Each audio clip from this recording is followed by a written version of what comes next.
Salut, salut. Jean Callaghan, le plus chaud de la terre. C'est bien moi.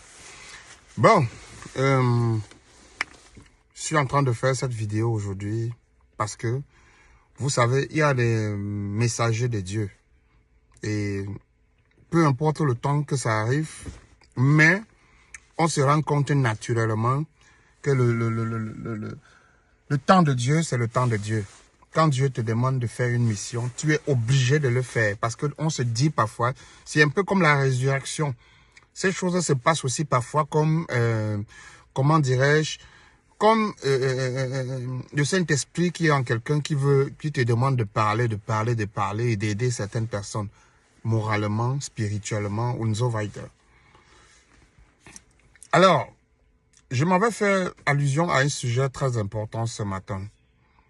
Il s'agit bien entendu de toutes ces personnes-là qui passent le temps à faire des comparaisons entre les enfants. Mon enfant est plus fort que ton enfant. Mon enfant est plus fort que son enfant. Non, mon enfant a fait 4e avec son enfant. Mon enfant avait toujours 15 de moins, mais son fils avait 11. Je vais poser une question. 14 de moins, 11. Les deux n'allaient pas en classe supérieure. Les deux allaient en classe supérieure. Maintenant, je me dis toujours que dans la société, pour comparer deux personnes, il faut mettre les deux dans les mêmes conditions de vie. À partir de ce moment, vous pouvez faire des comparaisons entre ces deux personnes. Parce que beaucoup arrivent là, voient quelqu'un qui vit dans la précarité et se compare à elle sur le plan scolaire. Moi, je dis c'est archi faux. Parce que quand le temps va donner raison, quand le temps va avancer et que cette même personne va pouvoir dans la société s'en sortir de la même façon que toi, plus que toi, tu vas commencer à dire que le monde est injuste. Non. La base a été quoi? C'était quoi la base fondamentale de toutes ces choses? Je m'explique. I'm going to explain what I'm saying. Je veux en quelque sorte dire quoi. Nous, par exemple, nous avions fait l'école. À l'époque, nous étions au plateau, au groupe 2, en Konsamba. On faisait la mi-temps. C'est-à-dire, il y a ceux du matin et ceux du soir. La pension, à l'époque, c'était les affaires de 2500 francs hein, à 3000. Mais on nous chassait. Hein. Il arrivait des moments où on vient dire nom des insolvables. Ton nom sort parmi. On lit, on dit, prenez vos effets, allez dire à la maison qu'on vous a chassé. Parce que ton père n'a pas pu payer les derniers 2000 qui est resté. On a avancé 1500. Peut-être avec l'inscription et tout ça, il restait 2000 francs CFA. Car cela ne tient, quand tu revenais 2 jours après, quand le père te dit allons au champ, ou bien allons faire telle chose, ou bien je vais aller en réunion, un peu me battre. Quand tu revenais, tu continuais avec les cours, tu te battais à avoir au moins 11, 12 de moins. Mais ceux qui avaient les 13, 14, parfois il arrivait des moments où il y a des comparaisons entre vous. Non, il est plus fort, ou l'autre là était un magicien en classe. Bon, je vais aller sur certaines formules. Ceux qui ont été au village comme nous. Ceux qui ont grandi dans l'endurance comme nous. Ne comparez plus les êtres. Pour comparer deux personnes, comparez-les, surtout les enfants, en fonction de leur cadre de vie. Nous, on allait à l'école le matin avec 25 francs, qui était beaucoup. C'est à peine qu'on avait parfois 15 francs. 15 francs CFA. Avec 15 francs, tu t'achetais les tintins, on appelle ça les beignets manioc, que tu pouvais manger pour calmer ta faim. Et quand tu vas à l'école, tu reviens le soir, à midi, il n'y a personne à la maison. Le père est au champ, la mère peut-être y aller vendre au marché pour pouvoir, ne serait-ce qu'avoir un peu, elle veut se battre à vendre quelque chose pour le soir avoir un peu de bénéfice. C'est autour de 18 heures qu'elle va retourner du marché avec un peu de trucs.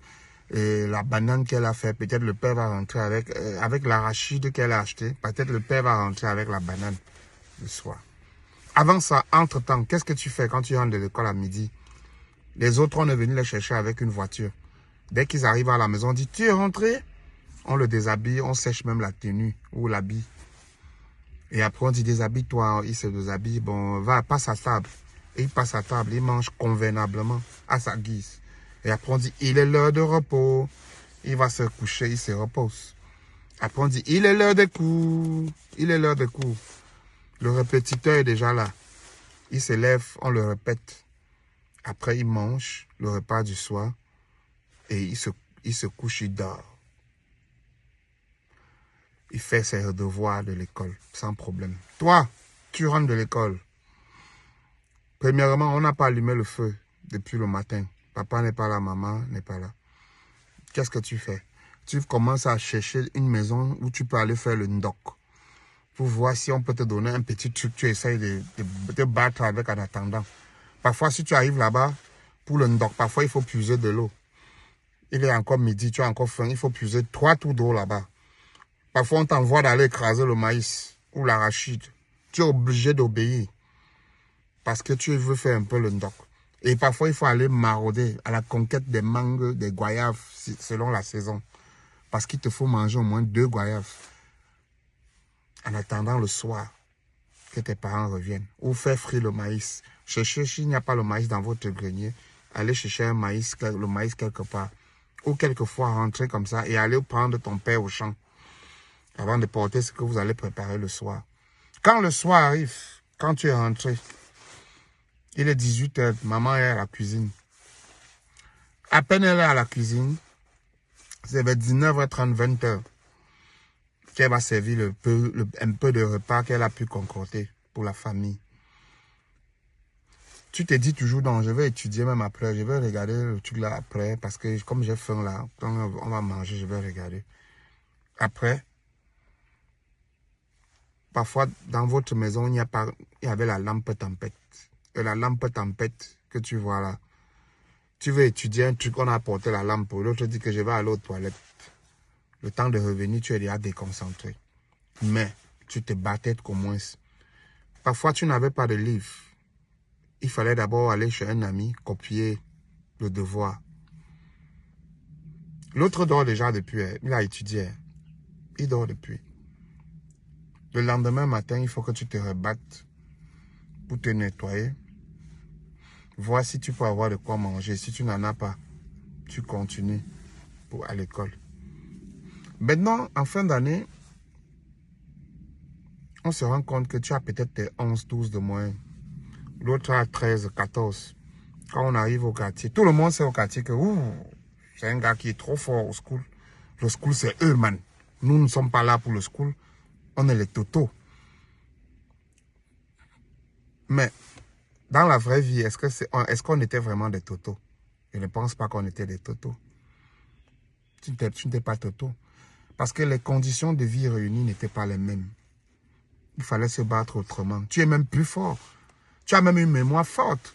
Parce que si la même personne là, qui est de l'autre côté, si on la met dans tes conditions, est-ce que la personne peut avoir tes 11 de moyenne ou tes 12 de moyenne? On n'est pas sûr. Donc, pour reconnaître d'abord quelqu'un qu'on dit que tu as la tête, que tu as la mémoire, ce n'est pas parce que tu as 14 ou 15 de moyenne. Moi, je dis non. Tu peux avoir ça selon les circonstances de vie. Parce que ces mêmes personnes, quand elles se retrouvent dans la société et que le père n'est pas là ou la maman, pour les mettre dans les mêmes conditions de vie, c'est où beaucoup de gens se plaignent. Disent que, hey, j'ai revu tel là qui était trop fort en classe, qui était ceci là. Je ne l'ai pas reconnu. Papa, il manque même de quoi manger. Papa, c'est moi qui étais obligé de lui donner comme ceci. Toi qui lui donnes comme ceci ou comme cela.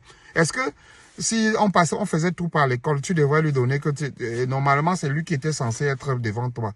Peut-être parce que d'autres ont les histoires. On les a propulsés, on les a poussés, on les a tenus la main. Et à un certain moment, ils étaient incapables. D'autres qui sortent, qui arrivent au front aujourd'hui, quand il y a n'importe quel job, ils font les jobs. Moi, j'ai eu à mon jeune âge, je ne me vante pas, j'ai eu à héberger les camarades de classe que les parents avaient beaucoup de moyens. Mais dans la société, plus tard, 14 années plus tard, je les ai dit, donc d'abord ici, en attendant, bien viens dormir avec moi. Mais s'il fallait faire la rétrospective du temps, ça devrait être une chose très impossible. Vous voyez un peu? Voilà pourquoi, quand vous grandissez étant frustré et que vous avez le mental, plus tard dans la société, les gens vous traitent de n'importe quoi. Pourtant, vous vous êtes forgé depuis votre enfance. Nous, il y avait des moments où tu ne peux pas aller à une fête parce que tu as un pantalon troué. Et tu faisais semblant comme si cette fête ne t'intéressait pas. Regagnons maintenant la société. Quand nous grandissons, vous voyez quelqu'un qu'on dit que non, il était trop faible en classe. Est-ce qu'il y a faible sur ça dans la société? Tu vois, c'est le faible là qui devient plus riche que toi. Que tu disais, il était faible. Parce qu'il manquait de mental dans son enfance. Il a su comment on peut forger, comment on peut faire des jobs, comment on peut se concentrer et travailler, et comment on peut même s'instruire dans la société. Il y en a qui vont à l'école à 23 ans, à 25 ans, 30 ans même. C'est oui, ils se disent que non, je vais amplifier mon truc. Comme j'ai bien les moyens maintenant, je vais aller à l'école. Parce que j'ai telle chose que je ne parviens pas. Après, vous restez un matin, on entend, tel est licencié en ceci, il a fait les cours. Il a fait les cours où? Hein, papa? Non, il a fait les cours. Il était plus brave même que toi. C'est parce que tes parents étaient là pour pouvoir te soutenir. Les conditions étaient là, on voyait. Parfois, un enfant qui vient le matin à l'école, il n'a pas de chaussures. Parfois, d'autres se moquaient. Vous vous moquez et cet enfant, dans l'endurance, se bat et plus tard dans la société, devient une personne forte. Revoyons encore entièrement dans la vie plus tard quand on grandit. Qu'est-ce qui se passe dans notre société? Je vais vous expliquer ce qui se passe dans notre société quand on grandit. Quand on grandit dans la société, ce qui se passe, c'est que certaines personnes cherchent à faire des coups bas aux autres. Et en faisant les comparaisons, non, il est fragile. Celui-là est fragile. Il a mal agi. Ne jugez pas les gens. Que non, tel a mal agi parce qu'il a été fragile. Moi, si c'était moi qui étais à sa place, je ne pouvais pas agir comme lui. Avant de faire des comparaisons, allez toujours dans la biographie de ces personnes dont vous êtes en train de juger. Demandez comment ces personnes ont grandi. Les personnes qui ont grandi de façon différente ne peuvent pas réagir face aux situations de la même façon. Parce qu'il y a ceux que depuis le début, le bas âge, ont le mental. Ils connaissent déjà que ça, c'est mon remède. Je suis moi habitué, même si c'est dans la rue, je peux dormir. Même le foie là peut me taper, je peux me plier quelque part, je dors, le jour va me trouver, je continue. Ce n'est pas un problème pour lui. Toi qui n'as jamais dormi dans le froid, toi qui n'as jamais eu des situations difficiles, quand ça t'arrive, tu craques. On ne t'a pas fait le vaccin, ce qu'on appelle le vaccin. Le vaccin, c'est quoi? Habituer ton corps à un microbe. Et ce microbe-là, plus tard, si la maladie là t'atteint, le vaccin est déjà habitué. Il faudrait qu'on vous fasse des vaccins. C'est ce que je vais dire aux parents. Apprenez à faire des vaccins aux enfants durant leur enfance. Parce que quand ils vont grandir, c'est ça qui doit les fortifier quand les situations vont venir. Quand le vent va souffler, quand la pluie va vouloir tomber, on va le voir, on va dire non, lui là, il va succomber. Il ne succombe pas parce que il a été forgé. J'ai eu un ami qui a eu une situation, je l'ai condamné parce qu'il a préféré en ce moment, excusez-moi, démissionner de cet endroit parce qu'on l'a frustré. Et puis, au début, je le jugeais. Je disais, mais non, c'est pas normal. Comment il peut faire ça? Hein? Comment il peut faire ça? Il n'a pas un mental et tout ça. Non, avant de juger les gens, parfois même les actes que certains commettent, faites un peu comme les Européens ou Américains, Asiatiques. Ils entrent dans ta vie personnelle. Comment tu as grandi? Ils essayent de voir tout le processus pour juger en fonction de ça. Qu'est-ce qui pouvait t'arriver? Est-ce que c'était normal que tu réagisses ainsi? Vous allez avoir affaire à quelqu'un qui est habitué à aller à l'école avec le pain chargé dans le sac, avec un peu de café. Le chauffeur vient le prendre. Il ne connaît pas beaucoup les difficultés de la société. Et un matin, il se retrouve avec des amis qui disent que ce sont des amis. On l'intrigue ou bien on lui fait un coup bas solide. Il ne parvient plus à rester dans un milieu pareil. Il préfère démissionner et quitter. Et vous le jugez. Non, il est fragile. Non, il est ceci. Pourquoi vous le jugez? Il a fait comment? Il a grandi comment? Il a grandi, il n'a pas connu ces choses. Donc, moralement, il est faible. Donc, ne dites pas qu'il n'est pas un homme. Il est un homme, mais il a grandi comment? Jugez-le selon la manière à laquelle il a grandi. Maintenant, la même chose, vous allez faire ça à une autre personne. Il va fumer une cigarette avant de vous répondre. Que je ne sais même pas de quoi vous parlez là. Vous allez constater que le plan que vous voulez faire pour le détruire, c'est vous-même qui allez vous autodétruire. Parce qu'il est forgé. Il a le mental. Quand un homme grandit, quand un homme a le mental dans la société, ne le comparez pas aux autres. Quand vous voulez faire quelque chose ou bien faire un coup bas, essayez de vérifier son CV pour voir si vous allez être capable de le déstabiliser. Donc la déstabilisation commence d'abord par le mental. C'est pourquoi beaucoup de gens tombent dans leur propre piège. Ils disent que non, quand je vais faire tel truc là, ma fille, il va tomber très mal. Et tu fais, il ne tombe pas. Plus tu fais, plus il devient fort. Il y a des personnes que vous les galvanisez. Le punch qu'elles en ont dans la société dépend de la manière que vous les tenez. Parfois, tu dis à quelqu'un, tu n'es rien, vois-moi un feignant comme ça. Tu crois que tu ne peux même pas marcher d'ici à là. S'il se rend compte que tu viens de faire une déclaration et que la déclaration est en plus vraie, il va aller au training. Les meilleurs dans la société vont au training. Parce qu'il se dit, le jour que je vais le revoir cette personne qui m'a dit que je ne peux pas arriver là-bas, il faut que quand on se voit, que j'arrive là-bas, je fais le tour pour qu'il comprenne qu'il m'a aidé, en quelque sorte. Donc, prenez parfois des intrigues et des façons de moquerie dans la société comme un avantage de votre part. Que ça vous gonfle à bloc pour que vous dites, OK, comme c'est comme ça, surtout dans le bon sens. Dans le bon sens. Et va travailler dans le bon sens. Va apprendre dans le bon sens. On n'a pas dit que parce que tel t'a dit ceci, pour ce faire, tu vas directement aller faire des choses qui ne sont pas recommandées par Dieu et par la nature des hommes. Parce que la nature des hommes, c'est pas pour rien qu'il y a le commissariat, qu'il y a un juge dans chaque société. C'est pour qu'on a établi toutes ces règles pour que les choses fonctionnent normalement. Donc, ne jugez pas les gens sans les connaître, sans les comprendre. Je peux avoir un problème avec quelqu'un, il me gifle et je rigole. Et on gifle une autre personne, il attache la corde, il se pend. Parce qu'il n'a jamais connu ça dans la vie. Donc, avant de dire les choses, les mots aux gens, il y a des gens que vous les donnez un mot. Et juste un mot. La personne se pend ou bien finit toute sa vie sans plus jamais te parler. Et tu dis le même mot à une autre personne, c'est son eau à boire. Il ouvre ça, il boit et il crache. Il continue. Parce qu'il a connu plus pire que ça. Donc ne jugez pas les gens n'importe comment dans la société. Mes chers frères, je ne vais pas faire une vidéo tellement si longue. Mais je pense que the thing that I've seen, it is to make the punch to every person who want to succeed in their life, in our society.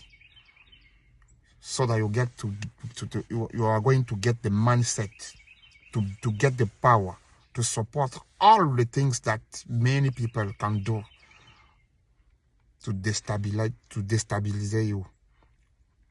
Donc, tout ce qu'on fait pour te déstabiliser, prends ça comme un atout. Tu verras après, dans la société, que tu as pu te défendre, tu es devenu un homme. Donc, dans la société, mes frères, tout c'est à la base. On peut grandir avec les fumeurs de chanvre et on ne fume pas le chanvre. Parce qu'on a eu des parents qui nous ont dit c'est mauvais, c'est dangereux.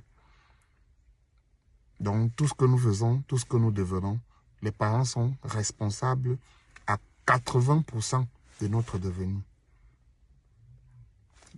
Ce qu'on devient, les parents sont responsables, je répète bien, à 80%. Parce que si ton père et ta mère te civilisent bien, même s'ils n'ont pas d'argent, vous allez respecter les lois de la société. Vous allez savoir qu'on ne dit pas imbécile à quelqu'un n'importe comment. Vous allez savoir qu'on ne vole pas, on ne dérobe pas, on travaille. Et on est poli dans la société. Quand on est poli dans la société, on a des ouvertures. L'arrogance et tout ça, ça ne sert à rien. Parce que ceux qui ont les oreilles pour comprendre, comprennent. J'ai voulu partager cette petite leçon ce matin avec vous. Cessez de comparer les gens. Chaque personne est unique en son genre. Et a sa mission sur terre. Ça se complète juste. On ne peut pas croiser. La seule chose, c'est qu'on ne peut pas croiser les bras et dire que mon destin va venir me trouver. Non. On fait des efforts. Et en faisant les efforts, Dieu bénit et Dieu ouvre la voie. Donc, ne faillissez jamais devant quelqu'un qui vous insulte, devant les gens qui se moquent de vous, que vous n'êtes rien. Les mêmes personnes-là vont te célébrer dans dans moins de 5-6 ans, ça dépendra de ta détermination. Ces mêmes personnes viendront te célébrer. Et si vous cédez à la frustration dans la société, vous ne serez jamais rien. Dans tout ce que vous faites, vous êtes toujours découragé. Francis Ngannou l'a dit. Tout ce qu'il a voulu faire, s'il fallait écouter ce que les autres pensaient de ça, il ne devrait jamais s'engager. Donc, quand vous avez un but à atteindre, battez-vous pour atteindre votre but, quel que soit par où vous allez commencer. Les bonnes choses ne viennent pas toujours dans les bons emballages. Les bonnes choses ne viennent pas toujours dans les bons emballages.